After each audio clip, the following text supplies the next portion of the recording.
Hello and welcome to Conversations with Carrie. I'm your host, and today I want to just chat to you about our voice, because as an empowered woman, we want to have an empowered voice. And I was on a training session with my coach just last week, and she was really explaining about the power of our voices. And she gave this beautiful quote about how our voices are connected with our breath. And so she related us back to the breath. And it's something like this. I'm going to butcher it, I'm sure. But it's something like this, that the breath sustains all life. And she's saying, well, if the breath sustains all life, then our voice is what sustains our vision. It's what allows us to express that which we desire, that which we want. It helps us to communicate with the people that matter, that can help us to actualize what's within us. It helps us to create boundaries. It helps us to identify what it is that we can have. And there's this other saying, this other quote that I've come across a lot in my coaching journey, and that is, what we can language is what we can have. And it's a phrase that I often use with my clients as well. What we can language, we can have. Also, what we can language, we can understand. We can comprehend and grasp and make it tangible and accessible to us. So the voice, which enables this expression, is really, really important. And today I just wanted to do a quick overview or a quick exercise that you can try and just see the power of this for yourself. Because I'm just starting with the fundamentals. And by the fundamentals, I mean your posture. How we hold ourselves affects the way our voices resonate within our bodies and the way that it comes out of our mouths. So I just wanted to do a very quick podcast today, giving you a couple of exercises that you can try for yourself at home right now, and just notice how you hold your body affects the way the sound, your expression, comes out of your mouth, comes out of your body. So the first thing you'd like to try, and I'm going to do this, I'm going to demonstrate this as I'm talking to you so that you can hear the changes in my own voice. Okay? So it's going to sound a bit strange and a bit weird at times, and that's cool because I'm demoing this for you, and I'm not putting anything on.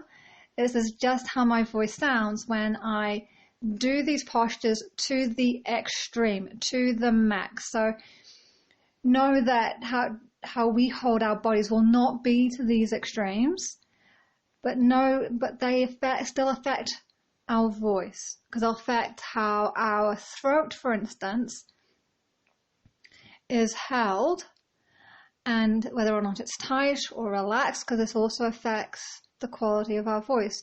You'll notice that the voice of someone who's nervous, for instance, versus someone who is relaxed is different.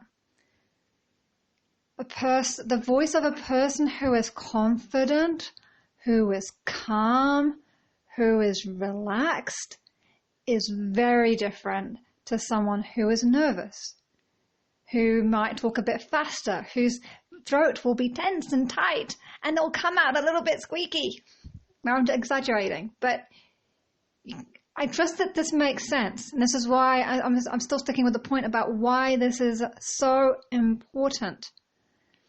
Because it makes who you're more likely to listen to. The confident, relaxed person who's talking with certainty because they're talking a little bit slower. Someone who is enunciating their words. Or are you going to pay more attention to the person who's speaking quite quickly, who looks like they're trying to avoid you and isn't making eye contact with you and is just not very sure of themselves? As an empowered woman, we want to be the woman who is holding herself groundedly, who is able to speak her truth, whatever that is, in a way that no one can mess about with it. No one can deny it. This is your truth. You're not shaky in it. I'm saying whatever that is for you, whether it's your message for your business, whether it's something that you stand for with regard to the earth or health or whatever it is. Maybe it's what you believe about good families and communication and relationships and how we relate to our emotions and each other. Whatever your message is, you want to be able to convey that with clarity and certainty. And it starts, and I just want to share that there's lots of different parts to this. It's actually a very complex conversation to have. So I just want to focus in this podcast on your posture and nothing else, because you'll see the differences just by changing your posture. And the other part of this is your breath as well. So I'd like you to start, first of all, just notice where your breath is, if it's in your chest or if it's in your belly. Maybe it's in somewhere in between. Maybe it's more like your stomach. Just notice where your natural breathing tends to be. Notice if your shoulders tend to move or if it's more in your lower belly. And this makes a difference with where the sound comes out and how it sounds. So that's for point number one, breath. And the more we can, now coming back to that first point about breath sustaining life, the more air we have in our bodies, i.e. by bringing it into our belly, the more air we've got in ourselves, right? Versus if we're just circulating air in the top of our lungs, there's not as much oxygen. So the more oxygen we have in our bodies, the more sustenance we can give to our vision as well, because the breath and the voice are connected. Okay, that's point number one. Notice that.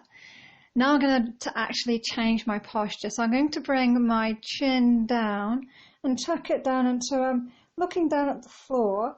And maybe you can hear that the sound kind of comes out a little bit weird. It's a bit strained.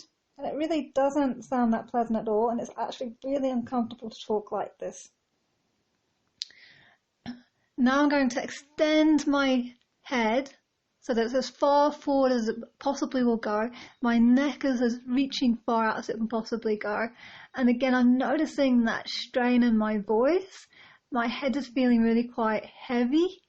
I'm noticing a pain at the back of my neck and in my temple as I do this. And I trust that you can hear the difference in my voice. And I'm not putting this on. This is actually really quite uncomfortable.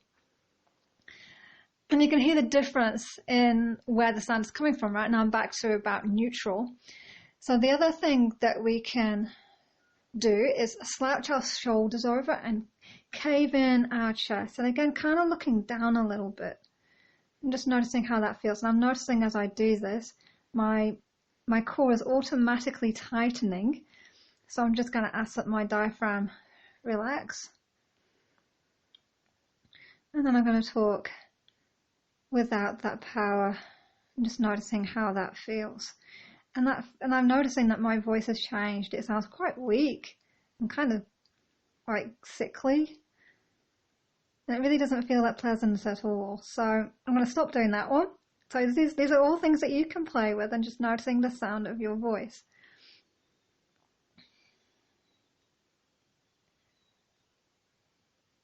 I'm sure there was one more, but I can't remember it. So those are the three that I remember.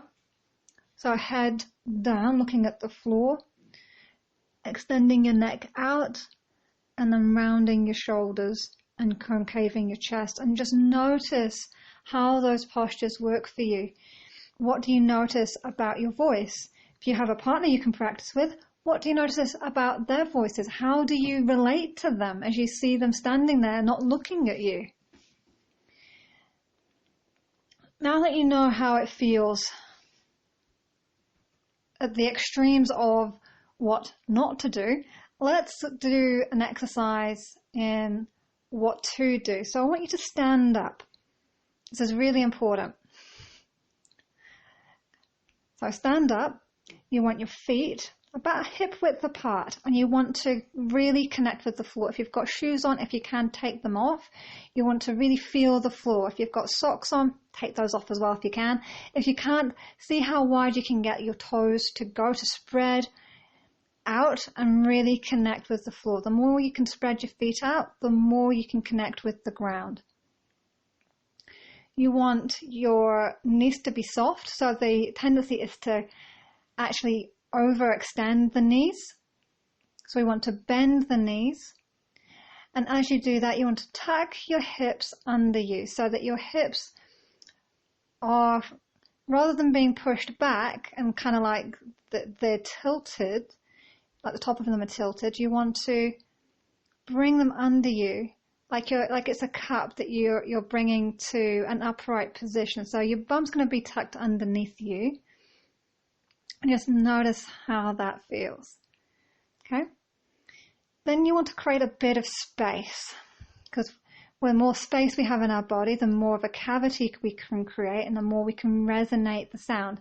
Think of the difference between a cupboard and a music concert hall, and which one of those is going to have the most resonance. And I'm sure you'll agree it'll be the concert hall, right? So we want to create a concert hall in our body. So we're going to create a bit of space. So just imagine that you're lifting yourself up ever so slightly to create space between your ribs and your hips. Beautiful. Now we're going to come to your chest. We want shoulders back. So you're opening your chest up. You can even do some shoulder rolls here and just loosen up your shoulders. Okay, you want to feel that openness across your chest. Beautiful. Now with your head, you want your head to feel like it's just balancing easily on your neck. So it's not too far forward, not too far back. So to do this, you can imagine that you've got two strings pulling your head. One at the crown, pulling it up, and one at the back of your head, pulling it back ever so slightly, so that your chin might end up being ever so slightly tucked in. And that's okay. What you're looking for is a neutral kind of position and your head just balancing on your neck nice and easily. It should feel like you're able to balance your head without any effort at all. Because your head is actually pretty heavy. And some of us, and I'm going to put my hand up, can have the head a bit too far forward. And that's just simply habit that happens from texting, from being on the computer, on a laptop, sitting too much, that kind of stuff. So you want to just notice your head. And it can feel a bit odd at first because you're not used to it, and that's okay. And speaking from this place, I'm trusting that you can hear the difference now as I'm in full neutral, feeling grounded, my knees are bent, my hips are under me, my spine's in alignment, my chest is open. How does this sound now compared to before when I had my chin down and neck extended and collapsed in on myself? How does my voice sound when it's in neutral by comparison? I'm trusting that you can hear the differences, even if it's only subtle, that standing in this way, speaking in this way is really, really important. So if you, regardless of what you do for a living, regardless of how you spend your time, thinking about who you spend your time with, how much more would they like to be in this energy? How much more would you like to be in this energy and to hear yourself speak from this beautiful, grounded, balanced, aligned place? I'm curious to know, and I realize I'm not getting messages, so I don't know if that's because no one is messaging me or because I'm just not seeing them. So I've decided you can email me. Email me at Carrie at carrieadlington.com. Email me there, message me, because I don't know if I'm just not seeing on all the platforms if you are dropping messages to me or what. So I would love to hear from you. I'd love to know if this is impacting you, how this makes you feel. Would you like to learn more about this? Because I work with the voice through my energy healing practice as well. And I understand the power and importance of sound and really getting deep into our bodies. So it's interesting for me to hear this from my coach, who's really sharing this from the point of view of helping us to speak out. Because I come from a place of healing. Because our voice heals us. It can totally, absolutely heal us. There'll be aspects of our voice that we've shut down and because we felt like it wasn't safe. I'm actually going back to why this is so important, but I'm trusting this is valuable for you. So, for instance, for me, I learned to speak fast. I was afraid of being heard. I thought, oh, if they hear me, they're going to make fun of me. So I was bullied at school. And of course, that leads to other problems of speaking so fast, people go, I don't understand. You're speaking too fast. Or mumbling because, again, afraid of getting things wrong, not wanting to be heard as wrong. It wasn't really until I came to New Zealand and had a German boss. In fact, I had a Norwegian boss as well before him, but particularly the German boss, he was like, I have no idea what you're saying. Please, can you slow down and not mumble? He was very direct. The beautiful thing about Germans is that they are very, very direct. And this was hard for me to take. The English rose that I am.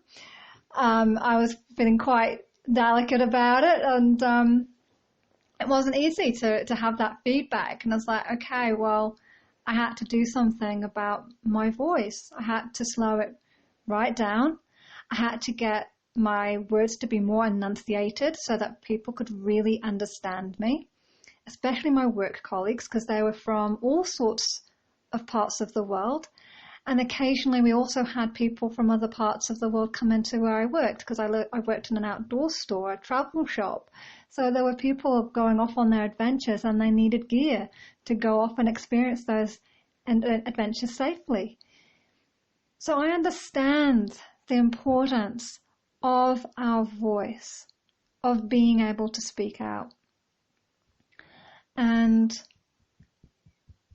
it's something that at some point, I'm not too sure when exactly, I feel like I want to do it really soon, is in the membership group, I'll run a workshop about the voice and how you can use your posture and some of the different sounds we can use in our bodies to actually heal ourselves on the cellular level, and how that helps us to then also express our thoughts, how we feel, what we want, our desires, and allow them to come to the fore. So I trust this was useful, interesting, valuable. Love to know how you're going to use this in your day and how you experience other people's reactions to you as you play with this.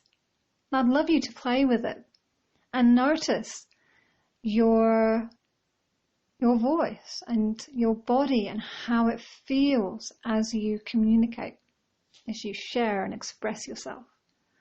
So I hope you have an amazing day. I look forward to hearing from you in the email. And if you are interested in the membership and getting involved in those workshops, there is a free 30-day trial. And to access that, simply go to carrieadlington.com/membership and come on board. There's no, you don't give your card details up front or anything like that. You just come on board, try it out for 30 days, and see what you like, see how you like it. And then once those 30 days are up, I'll just get in touch with you and just see where you're at, see if it's something that you want to continue with, or if it's not a good fit for you. Because by that point, you should have a good idea before you make a commitment to being part of it. And if you decide that it's not a good fit for you, you can always come back and attend a workshop, and they're just $65 a time on a casual basis after the trial ends if you just want to come in every now and then, because I'm running something that interests you. So I trust that you found this really helpful and valuable, and I look forward to seeing you on the next podcast. Bye for now.